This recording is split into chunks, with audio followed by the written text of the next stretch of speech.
What's up, everybody? This is Corey, and welcome to the OverLook.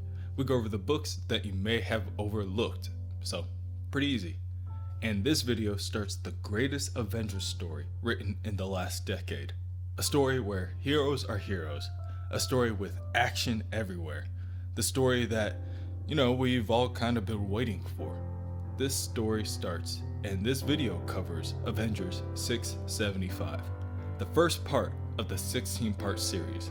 This will directly lead into the Immortal Hulk series that will be coming in the future, so don't forget to subscribe for more videos like this, and like and comment down below with what your favorite underused Avenger is. And let's get started. Somewhere in Texas, Miguel Santos, previously the Living Lightning, checks his hand. He's got nothing, he says with a sigh. The larger man sitting next to him can already tell, with those sad eyes Mr. Santos got, he's trying to bluff him once again. Fine, Miguel admits. He'll just have to raise his bet instead. How about he raises them one Ferrari? Well, hold on now, Mr. Santos. You just bought that car, one said, and we just stole it. What kind of hand does Miguel have over there? The three men are joined by another who unfortunately recognizes Miguel. The man tells his two subordinates that they aren't playing cards with a client. It's the goddamn superhero, the Living Lightning. The man pulls out a gun and begins to fire at Miguel. Just his luck.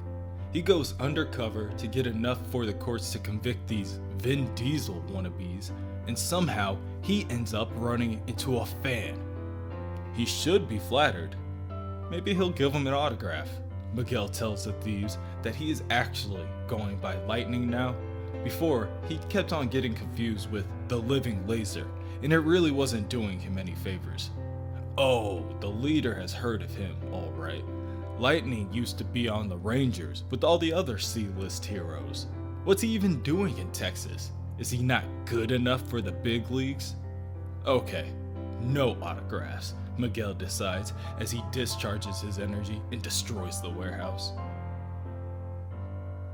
Okay, Miguel reasons. Maybe he got mad. It happens. Sure, maybe he isn't a full-time Avenger these days, but he's still a superhero, right? He is still supposed to be a role model, and maybe that's why it bothers him. That he was an Avenger, and that means something. So why didn't he do more with it? His partner, Detective Dan, snaps Miguel out of his mental rut. He's a good friend, maybe more. But Miguel already knows, just when things get interesting, here comes the end of the world. He looks up to the sky as it changes from bright blue to crimson and orange. Just his luck. In New York City, Sam Wilson, the Falcon, soars the skies.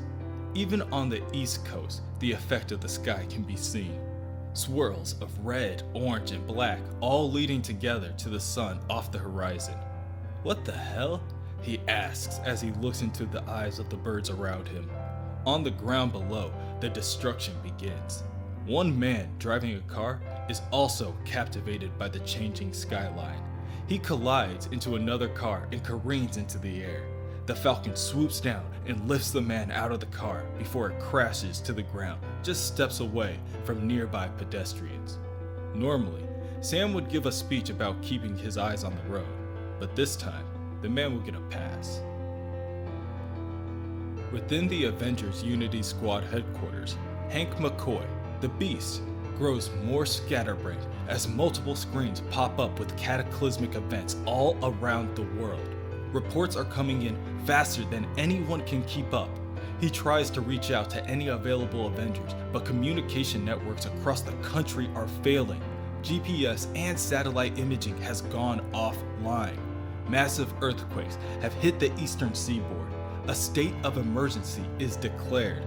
All eyes are on the sky as people prepare for an alien invasion. Commercial and private aircrafts are being grounded worldwide. Emergency services are overwhelmed with calls. The Vision attempts to reach out to Carol Danvers, Captain Marvel, at Alpha Flight to no avail. The Avengers are in urgent need of a status report. They need to know what the Alpha Flight space station sees from their vantage point. But there isn't anything there. Captain Marvel floats in space, quite a distance away from the station, and they all wonder, what just happened? The Earth is gone. No Earth, no moon, just gone. With no clues to go on, Captain Marvel instructs the team to launch probes and implement long-range scanning. At this point, they must reach out to any other spacefaring races and see if any of them can assist. Something has stolen the Earth, and she wants to know what, right now. Using their own telecommunications channel, Vision, Beast, and T'Challa, the Black Panther, the King of Wakanda, discuss the ongoing events. With Alpha Flight being unaccounted for, they must focus their efforts on what is happening on the ground. First, Black Panther will do his part and reassure the other world leaders that the Avengers are actively looking into these disturbances. Beast informs the others that Roberto da Costa, the mutant Sunspot, and the US Avengers are already in Europe, so he will attempt to check in with them there. But as far as what is happening to the planet, Beast doesn't believe that the Earth has been trapped, rather that it has been moved altogether. The Falcon orders the innocent pedestrians to evacuate the area. They must stay far away from the buildings and stick to the open areas. Vision lands nearby and attempts to communicate with Jane Foster Thor. He needs more strong men. Where is Hercules? Thor looks up to the sky at the crackling light. She does not know where Hercules is, but she assumes that he is close.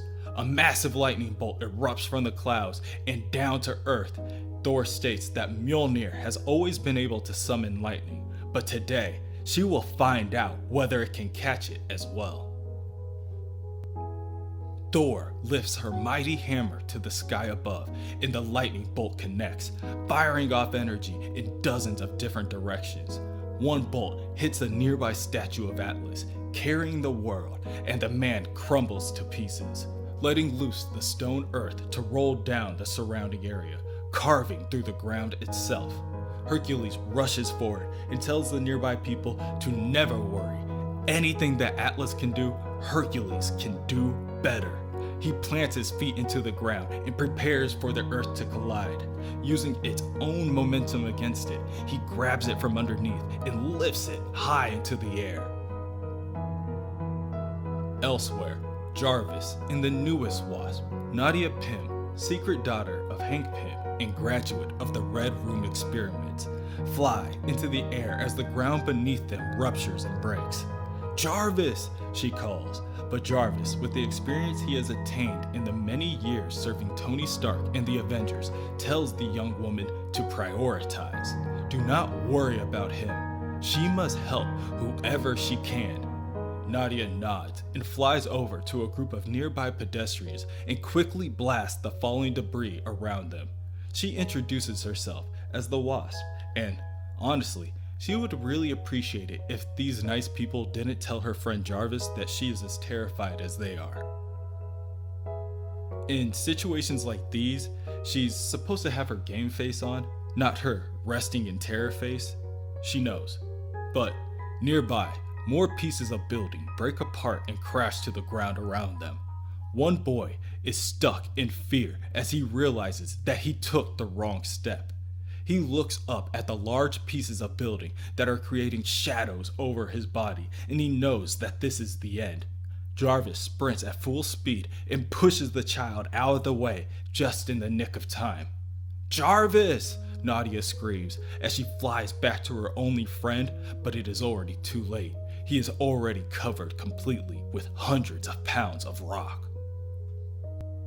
On the west coast of America, the rest of the Avengers Unity Squad attempts to converge. The inhuman Emily Guerrero, Synapse, tries to use her powers to calm down the frenzied crowds around them. Brother Voodoo, ex-Sorcerer Supreme, trusts in the abilities of Synapse, but she needs to remember that she is still injured.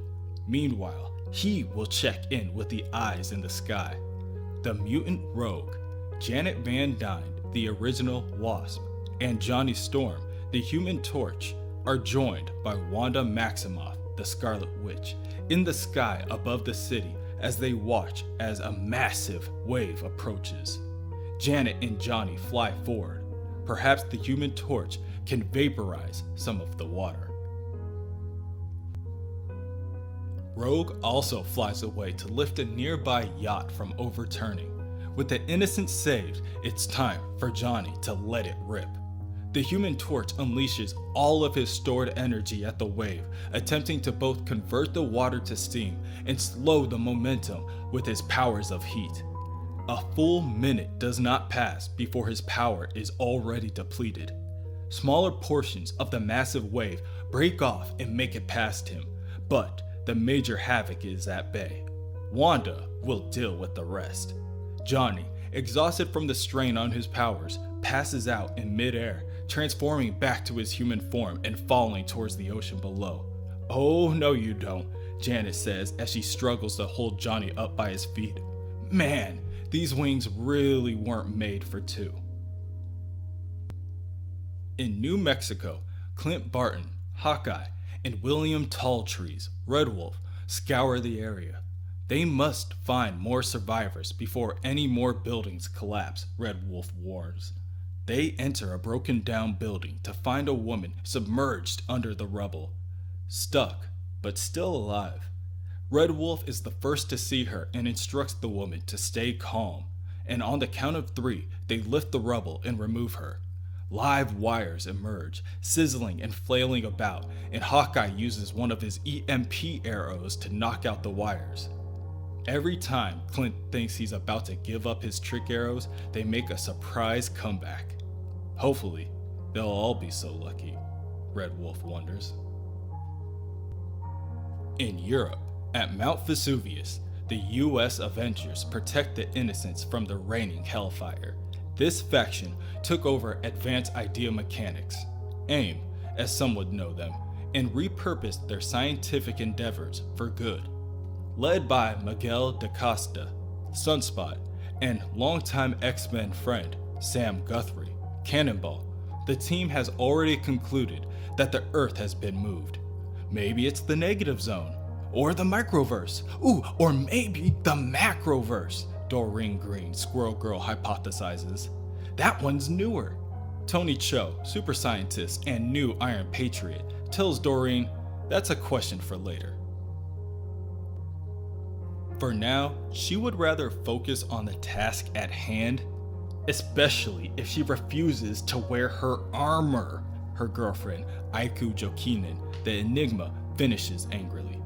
General Robert Maverick, the new Red Hulk, blasts away the last of the debris, and with the immediate area cleared, Tony activates her machine.